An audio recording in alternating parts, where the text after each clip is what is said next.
Class 28. Today, we're going to talk about the image and the concept. Two different things.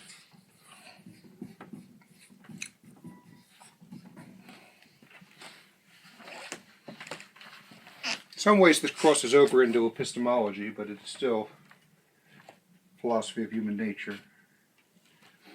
How we know things. And basically, we can start with what we'll call the reception of a form.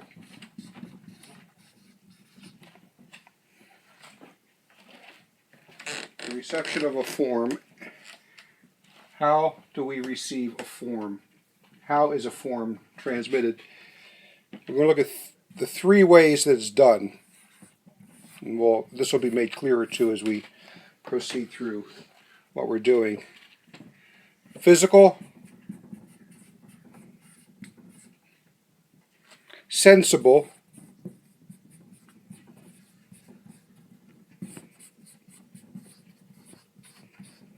and intellectual.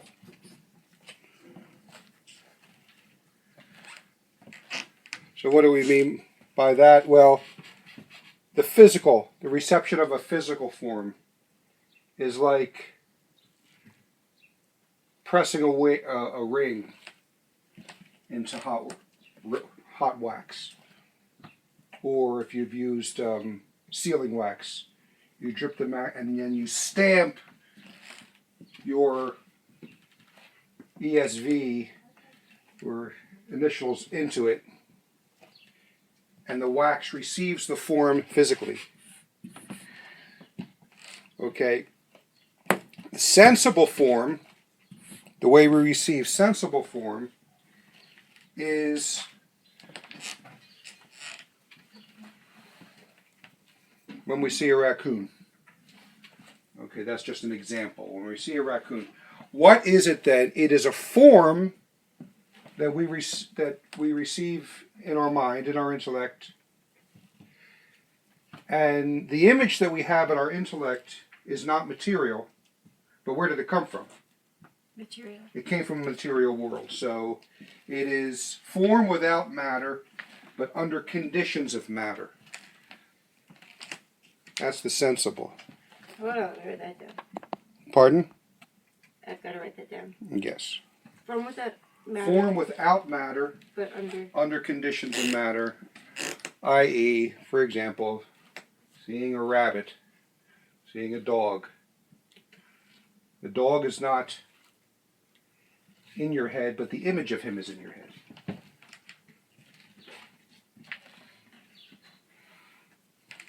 But the form came from the sensible material, from the material world. The third is intellectual form. And that is a form without matter,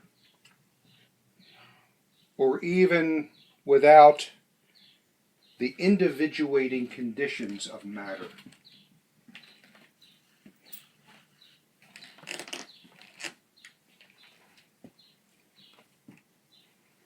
Okay.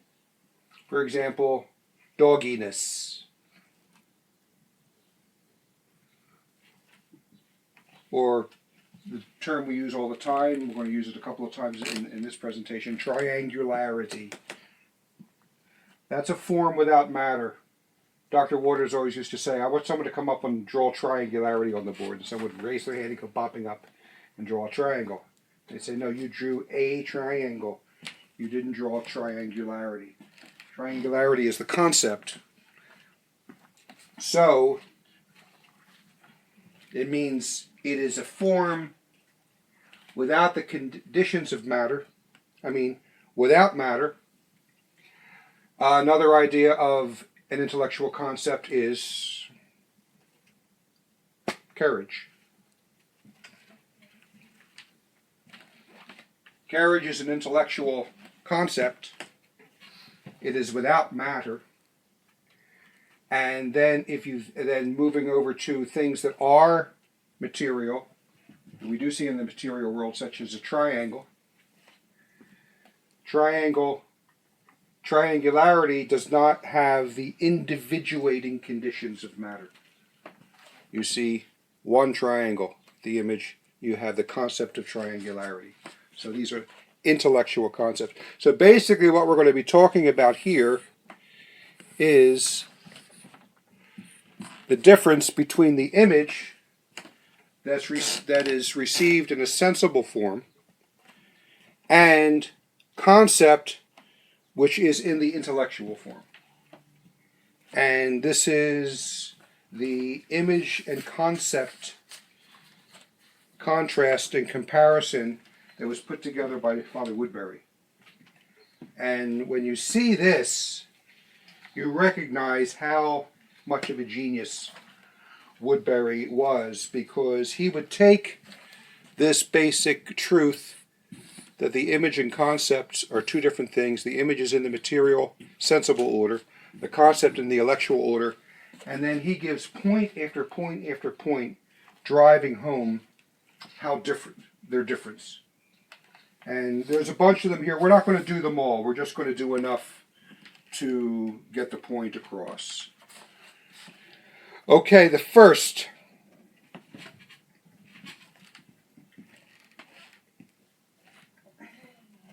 The most obvious, the image is of the sensible appearance, comma, how the things appear to the senses. And the concept concerns the nature, or what a thing is.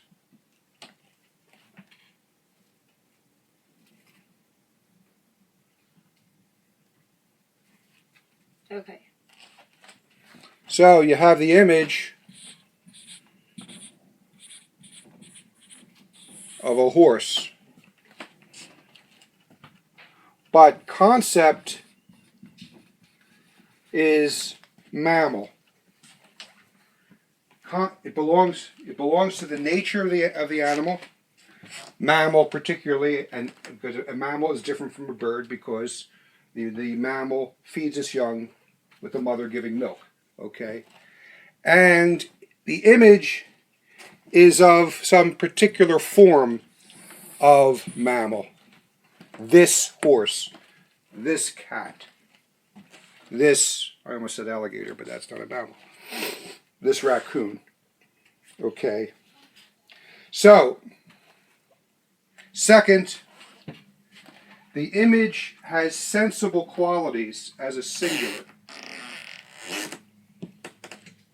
So it has what?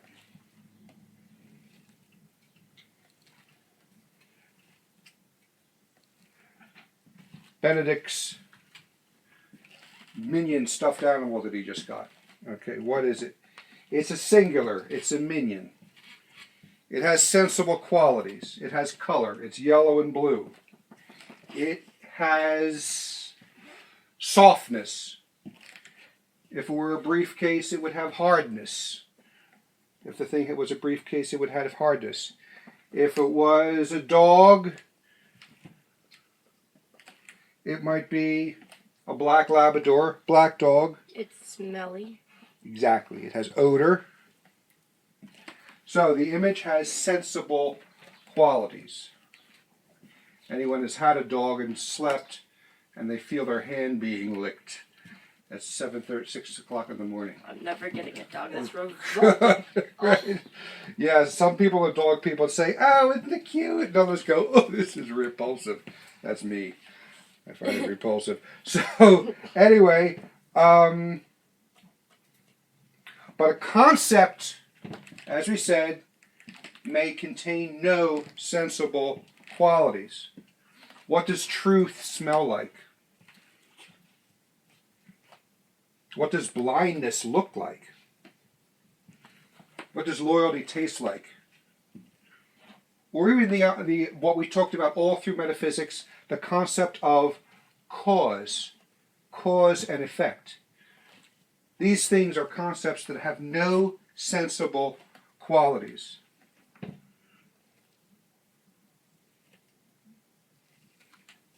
Now you might consider a sensible quality, say whiteness, but you do that in a non-material and non-sensible manner. You're talking about the concept of whiteness that applies to a sheet of paper, that applies to snow, that applies to your face when you get a look at your bank account. Okay, so sensible qualities are considered from an aspect which is not sensible. They're considered as universals, all right? But the main point is that the image has no sensible qualities. That's number 2. The concept has no sensible qualities. Did I say image? Yes. I made a mistake. So the image has sensible qualities. The concept may contain no sensible qualities. Okay. Number 3, the image concerns the singular. And the concept, of course, contains the universal. That's the main point we've been making. You're dealing with this red door, this black pickup truck, this snapping turtle. But the concept concerns the universal, turtleness, pickup truckness. When you say pickup truck, you have an idea, you get an image of a pickup truck, but if I had a room of 30 people here, well, I won't say pickup truck, I'll say dog, okay? If I said, think of a dog, everybody would understand dogness, because that is what I'm actually saying. Think of dogness.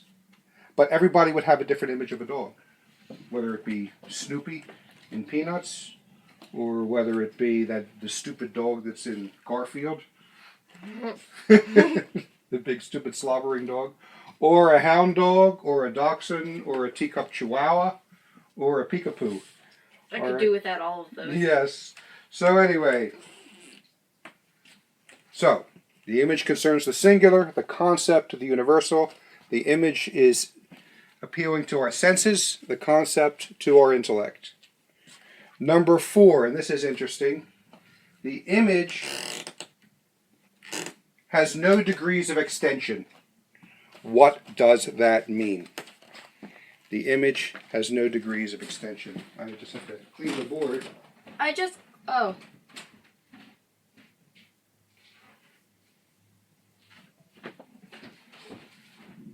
Have fun. You might need a chisel to get all that off. Yeah.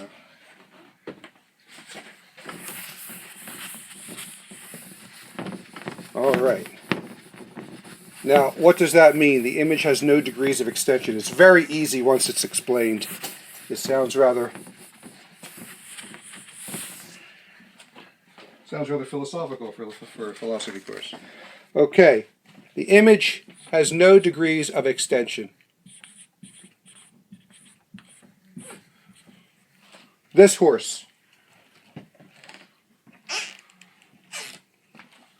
Robert E. Lee's horse, was named Traveler. Okay, you're looking at Traveler. Traveler was that horse. It has no degrees of extension. Regarding the horse, everything applies to this horse alone. But you're going to understand what I mean by degrees of extension when we look at the concept. The concept, should have done this the other way, but anyway. The concept has degrees of extension in this way. That the horse, concept horse, extends, applies to all horses. That's what we mean by degrees of extension. The concept of horse extends, it applies to all horses. And we can even go backwards. The concept of animal has even more degrees of extension because it can apply to horse, to cat, to possum, to elephant.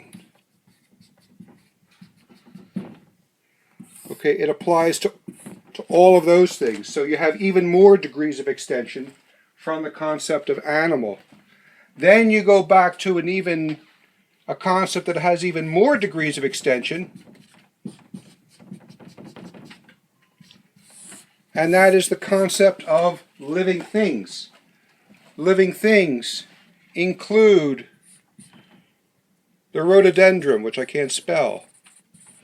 The rhododendron plant. R-H-O-D-H. That's okay, you get the idea. Something. H. Okay, the azalea plants. Can It you has spell to. those? No. How about this? Bush. There we go. That one I can handle. It applies to all bushes. It applies to all fish. It applies to all birds. It applies to viruses. It applies to bacteria and germs and little tiny amoebae. Okay, so that's what we mean then. This is the distinction. That the image has no degrees of extension, but the concept has degrees of extension, and we see the bigger the concept, the more degrees of extension it has. Okay, the image can be produced extramentally. What does that mean? It means it doesn't simply reside in the intellect. It can be produced extramentally. For example, the rectangle that I just drew. It is this rectangle. It has this size. If we've measured it, this is probably about 2 inches high and about 6 inches long. Okay, the rectangle I drew. That is this particular image. It is extramental now that it's on the board. But a concept cannot be reproduced extramentally. You cannot reproduce the concept of rectangularity. You cannot reproduce extramentally the concept of animal, even the concept of man, the concept of living, the concept of tractor. Okay? So, the image can be produced extramentally, the concept cannot. Number 6. And this is interesting. Again, this will require an explanation. Number 6, the image makes no distinction within the image. All is confusedly contained. You can write that down. Try it again. It's a very simple idea. It's just Woodbury's terminology here. The image makes no distinction within the image. Hold on. Distinction. Within the image, semicolon. Within the image, semicolon. All is confusedly contained. Now, what do I mean by that? Again, we'll go back to our horse, because he's big and obvious. The B&O. Yeah, B.O., which they do have too.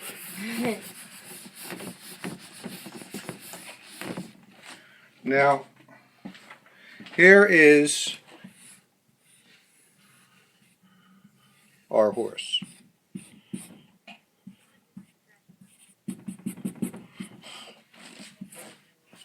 Right. That's not bad. Okay.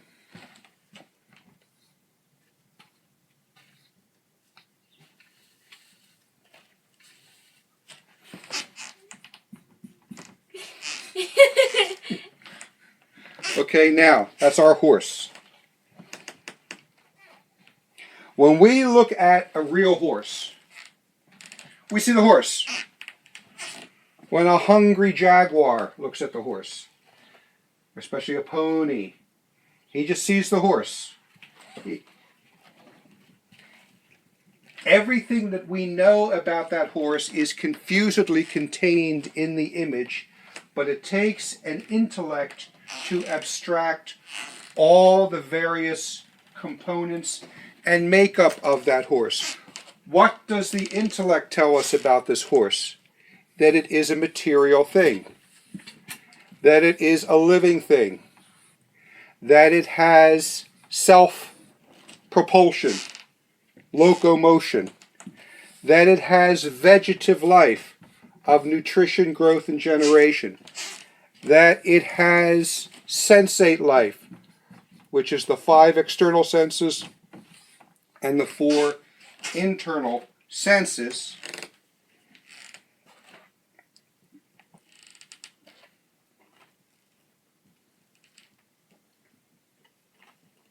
all of these considerations, these intellectual concepts, are confused. Well, all the things that we pull apart are confusedly contained within the image. The image doesn't tell you these things.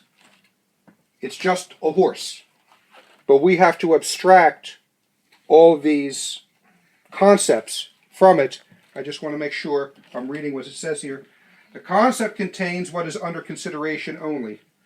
A triangle ignores the color, size, place, etc. It abstracts from the color, considers the nature of the color, ignores the triangularity. So we will look at a horse too. This is one of the main distinctions. And we will just, the image just says the horse. The concept will just look at, say, one aspect of the horse maybe. Besides hoarseness, maybe it'll just look at the fact that it's a living thing. What does that mean? The concept zeroes in on the intellect, I should say, abstracts and zeroes in on the intellectual concept of living, or vegetative, or sensitive. Okay. So, the image, number 7. Now, some of these two are very similar. He's just making small distinctions here. The image is of the concrete, the rectangle that's on this board. At this time, this color, this size, okay, it's concrete. But the concept, of course, is abstract. Rectangle, the concept of rectangle is abstract, it's not concrete. The image,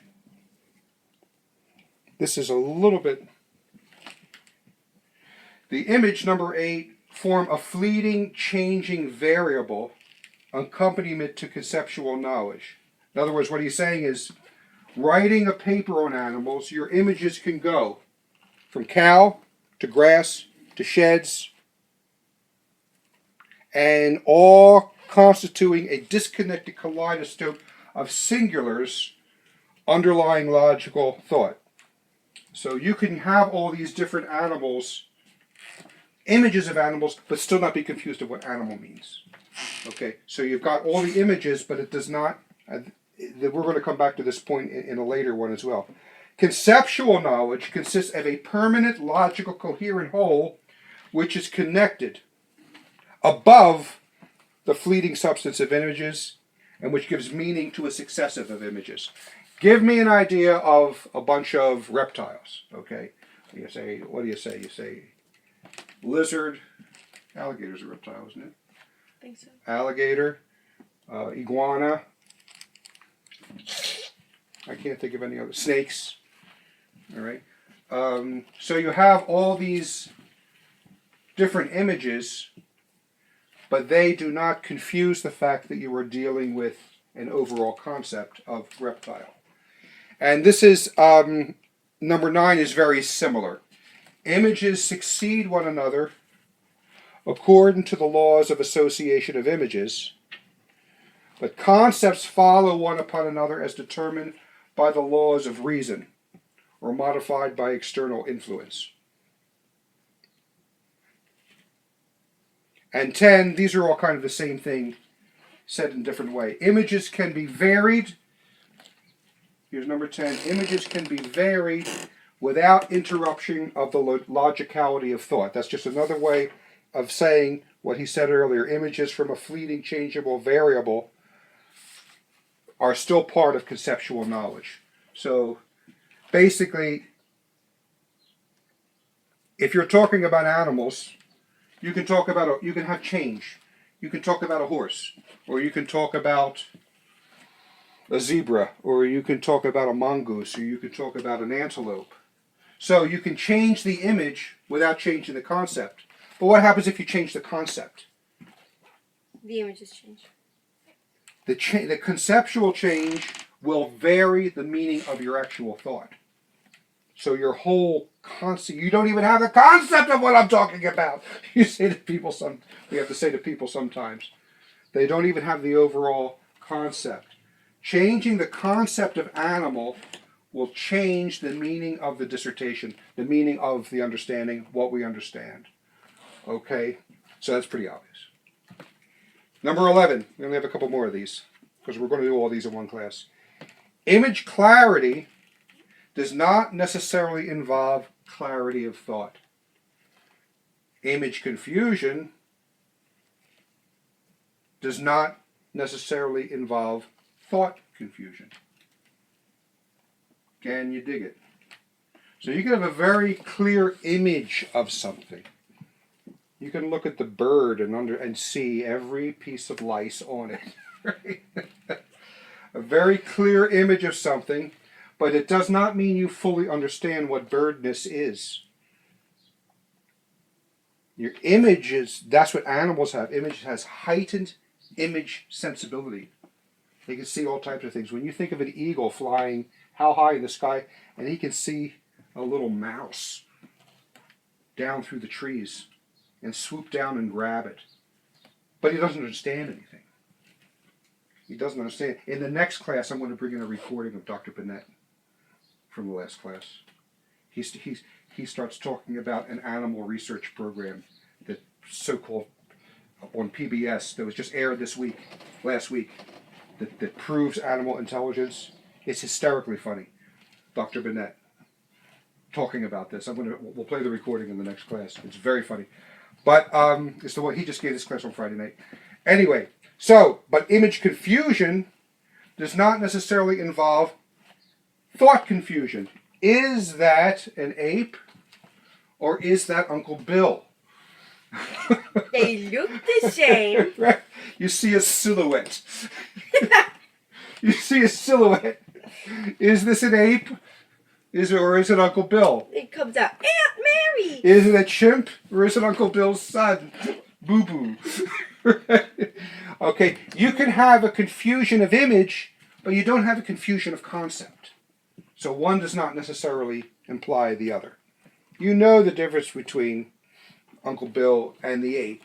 You just can't. Is there one? But in the silhouette, in the gloaming, you really can't see the difference. Okay, conceptual clarity will involve clarity of thought,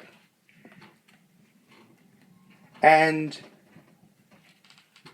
this is interesting, and conceptual confusion does involve confusion of thought. So see what he's saying here? Image clarity does not involve clarity of thought. And image confusion does not involve thought confusion. But conceptual clarity will involve clarity of thought. Okay, the better you understand the concept of things, the clearer your thinking, the clearer your thought. And if you have conceptual confusion, then it involves confusion of thought. So the image confusion doesn't really matter either way to your understanding of thought as far as clarity of thought. You dig? And that is really what Dr. Bennett is dealing with with this animal intelligence program. Anyway, this is also another way of saying what we said in number 8, 9, and 10. Images alone do not... Oh, no. Concept may remain stable, notwithstanding variation of the image or word. That's basically what we were saying earlier. The concept remains stable. Bison, beaver, moose are all individual animals, which are subjective part of the universal concept of animal. Okay, so the concept remains stable, but the variation of word or images doesn't matter. Also, he's talking about languages. You know, home, man, hombra, all these different languages, they signify man. The verbal image is varied, but the concept doesn't change. All right? He says, number 13, images alone do not render speech possible. Speech is of concepts for those had by Bill of animals, from those had by Joe, who may be a squid or a moose? Can we have a common image of elephant or worm, of oyster? We call all these animals, okay? So, if you just learn words that are just statements of images, you can't communicate. You might, bathroom, me, you might, you might get that across, but it's not real. It's not really speech, and that is why, in those lovely Italian classes that you had all that time, from what I can see, you pretty much just got Italian vocabulary of images. Spent a year doing that, and then when we went to Italy, you couldn't form a sentence. Because the method of teaching made speech impossible. Because you only got images. Did you ever get a concept of how I feel? What I think? What is courage? I'm confused.